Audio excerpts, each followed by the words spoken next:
Dr.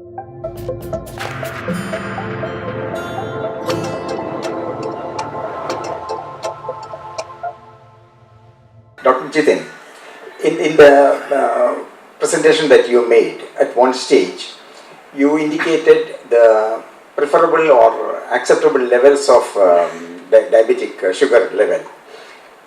You said before in the morning it should be between 90 and 130 desirable level, and later after food you said 80 to 150 or something like that. How come after the food the level comes lower?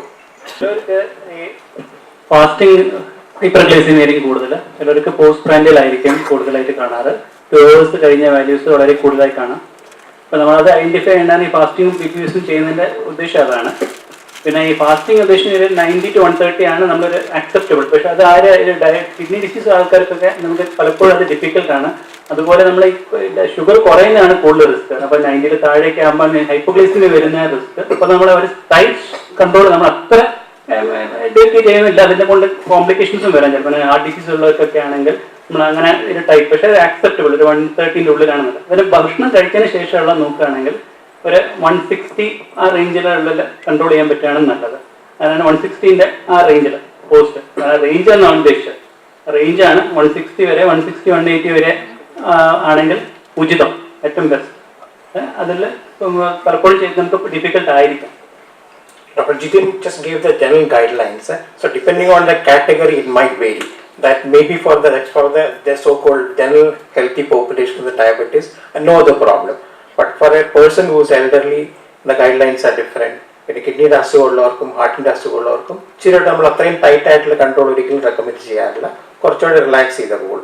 ഒരു young ആയിട്ടുള്ള ഒരാളാണെങ്കിൽ V recommend very tight control because he has several years of life ahead of him. കാരണം പല complications ഇങ്ങനെ chronic ഹൈപ്പർഗ്ലൈസിമിയ ഉണ്ടായാൽ വളരെ പല complication ഭാവിയിൽ വരാനായിട്ട് സാധ്യതയാണ്. പക്ഷേ ഒരു പ്രായമുള്ള ആൾക്കാണെങ്കിൽ നമ്മൾ ഒരു മീഡിയം ലെവൽ കൺട്രോൾ, കണ്ടമാനം കൂടാനും പാടില്ല. കണ്ടമാനം കൂടിക്കഴിഞ്ഞാൽ പലതരത്തിൽ ഇൻഫെക്ഷൻ വരാൻ സാധിക്കും. യൂറിനറി ഇൻഫെക്ഷൻ വരാം, പഴുപ്പ് വരാം, പലതരത്തിൽ ആപ്സസ് വരാം. കണ്ടമാനം കൂടാനും പാടില്ല.